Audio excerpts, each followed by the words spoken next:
Hello, thank you for joining me. I would like to take you through the journey that I went through to writing my book, How Can My Money Be Enough? It has been a lengthy journey, well, depending on where you're looking at it from. If we're looking at time, then probably not so long.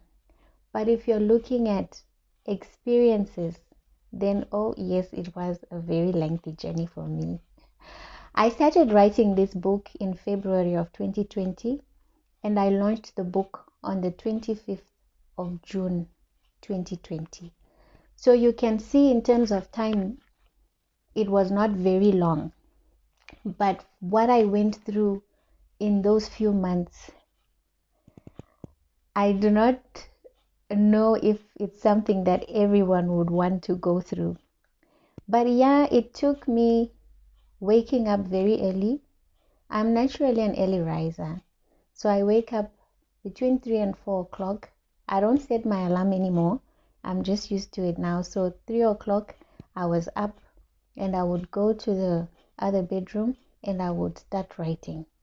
But of course, if you are to write, it means you've been reading something, or you have been thinking about something, or you've been listening to something, and that gives you some ideas of what to write about. It kind of gets the creative juices flowing. So for me, I would read a lot. And prior to that, for 2018 and 2019, I was doing my master's program at Stellenbosch, where I did my development finance studies. From there, that is where I think the hunger to know more on personal finance developed. And fortunately, and this can only be by the grace of God, I was part of the module. You know, when you are studying, then there are the elective modules. And one of my electives was on financial inclusion. And in that module, as much as it was a very adventurous journey where we went, we were sightseeing, and there was a lot involved. We had visitors, international students coming on board, and we were learning a lot. So it was quite an adventurous journey for me. But besides that, I also learned a lot. And as I said, that is probably how the hunger developed within me. So when I finished my program, I kind of stayed in that mode of still waking up very early. I would read and I would write. So when I started, I went online. I started searching for how to publish or how to self-publish. It was not very easy because there's a lot of information online. So you have to select, someone says it's like eating a fish. You have to remove the bones from the flesh, and you eat the flesh and you throw away the bones. So that is what I basically had to do. I got a very good website where I learned a lot. And because I felt it was not going to be possible for me to do this on my own, I reached out to this organization. But boy, oh boy, they charged me a ridiculous amount. I think it was $5,000.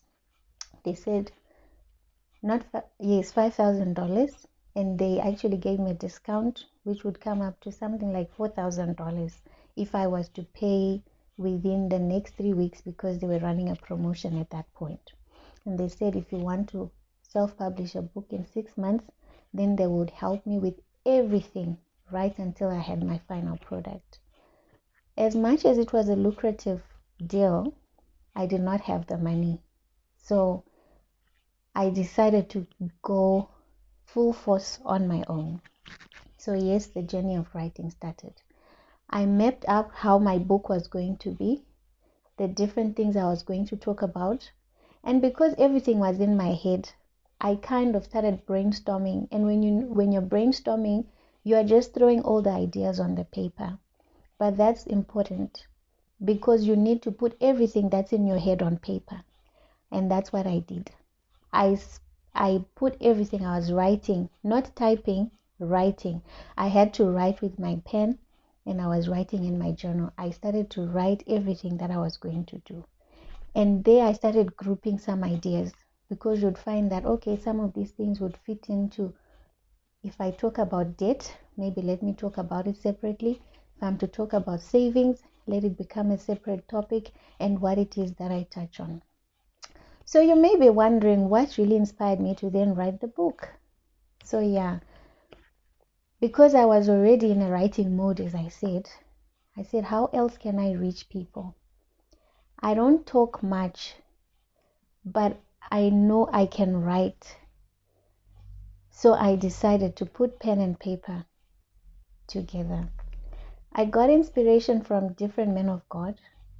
I'll start off with my own pastor when he was preaching one Sunday morning, and he just said, go and tell your story. And for me, it was like an aha moment where you just feel like something has just hit your heart. And I was like, that's it. That's how I'm going to do it. I'm going to tell my story. And so for those who have read the book, and for those who are going to read the book, you realize that much of this book is my personal story. The lessons that I learned, the journey, everything that I did. It's full of adventures, some exciting, some sad, but ultimately, I think I got what it was that I was looking for a very long time. So I hope when you get a copy, you will also enjoy the contents of the book. It was not an easy journey, as I said. It had its ups and downs, but ultimately I managed. So yes, after I wrote the book, it's like a lot of opportunities just opened up for me. I was invited to speak about the book on radio, and by the grace of God, I did. I met amazing people who just wanted to create content for their different sides, but at the same time promoting my book. And that was also very possible. My friends came through, and I remember specifically one friend of mine, she says, Nyarado, you can't just write a book and not launch it. And I said, but how do you launch it when we have COVID-19 going on? She said, no, we'll do it online. What touched my heart is my friend was not on social media because she just doesn't believe in social media.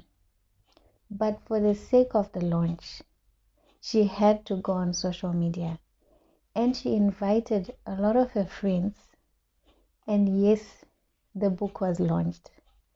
So not only did that happen, we started selling the book, took it to bookstores. They would love it, but the terms and conditions were not very pleasing on my side. Did I say on my side? On my side. So I decided to just sell on my own. And yes, I would sell. People would call me from all over the country, all over the world. People wanted the hard copies. By the grace of God, I managed to sell the first batch. I sold all the books. I had to go and get the second batch printed. I managed to supply bookstores. So the other bookstore, which is a Christian bookstore, they left the door open, and then Exclusive Books also. So I decided to take the book there where it is. But I received amazing testimonies, which is what really encourages me to keep going. People tell me that they have started implementing the activities that are in the book. People tell me how they have been struggling, and all of a sudden their hope has been restored that this can work. Another friend of mine said he has adopted one of the templates that are in there to save for emergencies. He has adopted it for his mentorship group. So I am very happy to know that I have made an impact. So I keep on going on. I keep on going. Next year, I'm likely to launch the other book. It is still an idea, but if I could do it in less than 4 months, I believe anyone can do it. So if you're contemplating on writing a book, let nothing pull you down. The only limiting factor is yourself. So if you tell yourself that you can do it, no one else can or should tell you otherwise. I hope you get yourself a copy of How Can My Money Be Enough? Thank you.